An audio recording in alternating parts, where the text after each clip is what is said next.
A question that's kind of come up across college football is like, why play in bowl games? But obviously it's important to you. So can you kind of articulate why you wanted to play in this game on December 31st?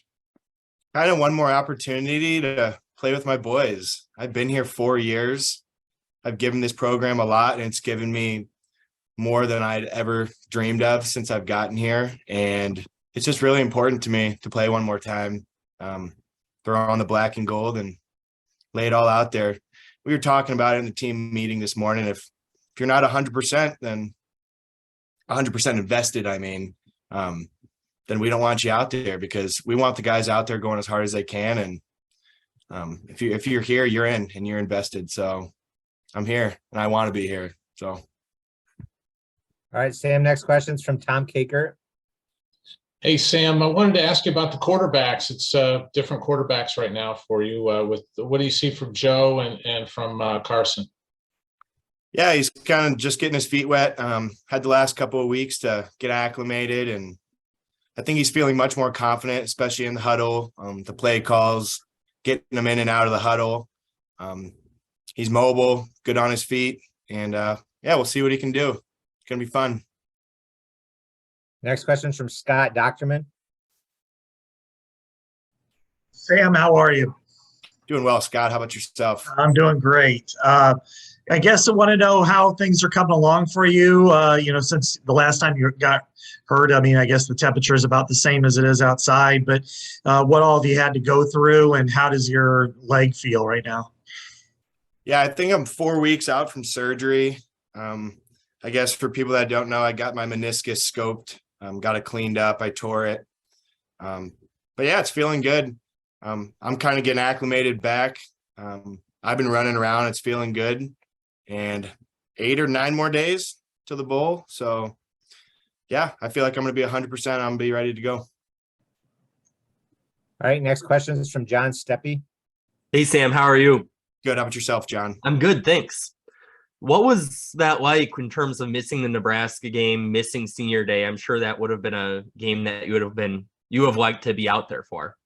Yeah, it was tough. I think I was 2 or 3 days out from surgery, so it was kind of awkward. I had to walk across the field. I was in my sweatpants, and it was still really cool to go out there and give my parents the rose, but missing the game was tough. I was trying to be a supportive teammate, of course.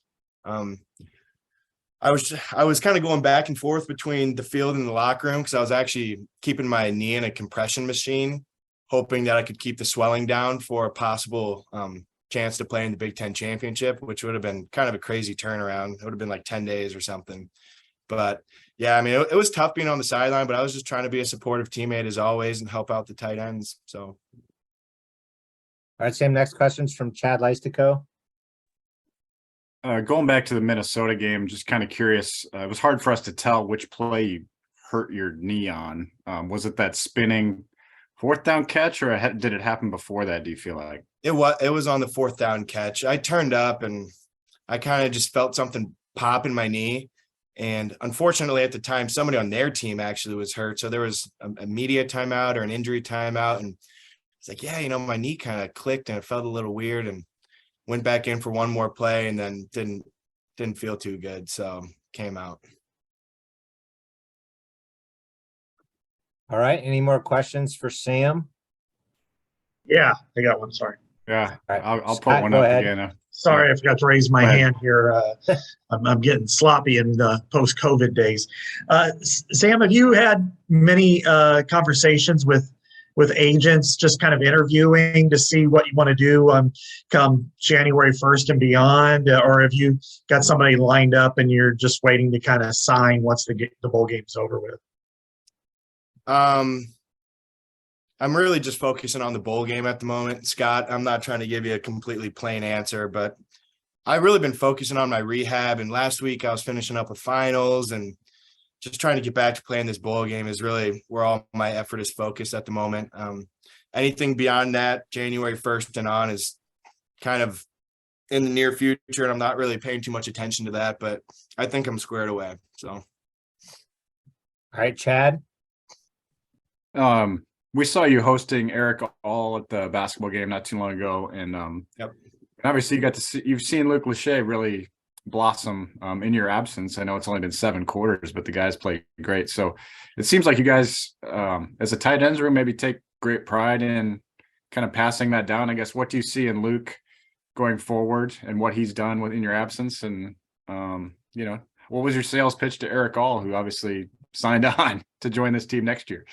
Yeah, starting with Luke. I mean, Luke has just taken tremendous strides since he's came in here as a freshman.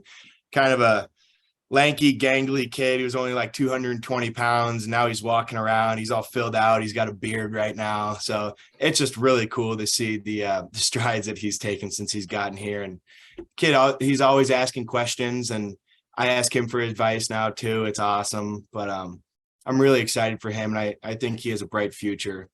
Then with Eric, I don't know how much of a sales pitch it really was. He loves Cade. I think he was a roommate with Cade at Michigan. He said something to me. He's like, "You had 53 catches this year?" I was like, yeah. And I think I had 50 something last year too. And he goes, "Yeah, I had like 50 in my entire career at Michigan." I was like, I don't know, man. I guess we get the ball to the tight ends. So he liked what he heard, and I'm really excited for Eric as well. He's a great guy. I think he'll fit in well. Next question's from John Steppe. How much did it mean to you to be a John Mackey finalist? Yeah, it kind of caught me by surprise. I mean, I don't really pay much attention to stats or, I don't know, the hype really going around the country, but I thought it was really cool. I found out the morning that I had won the Qual Clark as well. So it was just like kind of a big morning for me and the team, and it was really cool. It's just like I came back for my senior year, and I had really high expectations for myself and high expectations for the team, and getting to achieve some of those individual goals that I set for myself. It meant a lot, and just hard work paying off, I guess. All right, next question's from Scott. Sam, how much did playing X help you kind of develop as a route runner this year, and maybe going forward, how will that kind of help you as you start navigating the next process? Just because you have a lot of film you could show doing a lot of different things while you're at Iowa. Scott, I feel terrible because that was a long question, but you were a little fuzzy at the beginning. But now you're much more clear. I'm not sure. Okay. That's all right. What about playing X, you said? And yeah, just how did that help you kind of develop as a route runner? Because it's a different style of route. And then also, how will that help you, as you start putting your film together and showing people what you can do when you get a real paycheck here going forward? I think versatility is a word that comes to mind when I think of playing tight end.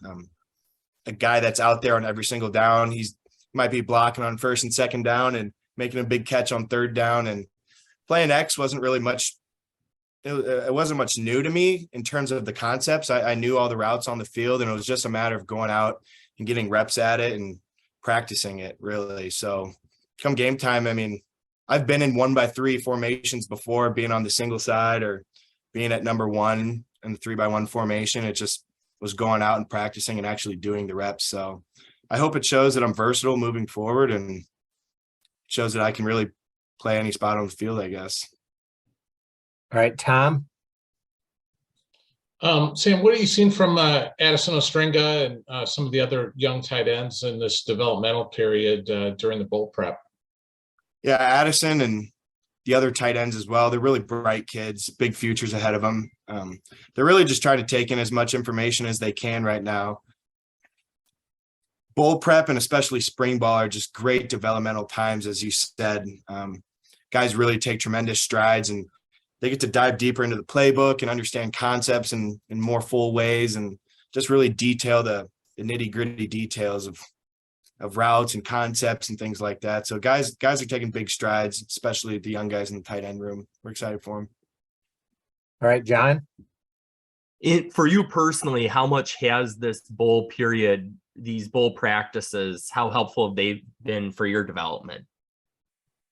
Yeah, I mean, I was trying to get back first off, get my knee right and get it ready to play in the game, and then kind of understanding concepts. I'm out there a lot getting the physical reps. Sometimes that's not as good as being able to stand back 15 or 20 yards and see the entire field.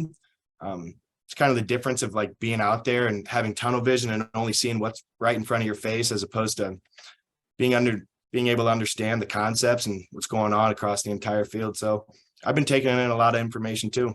It's been good for me. All right. I think that's all the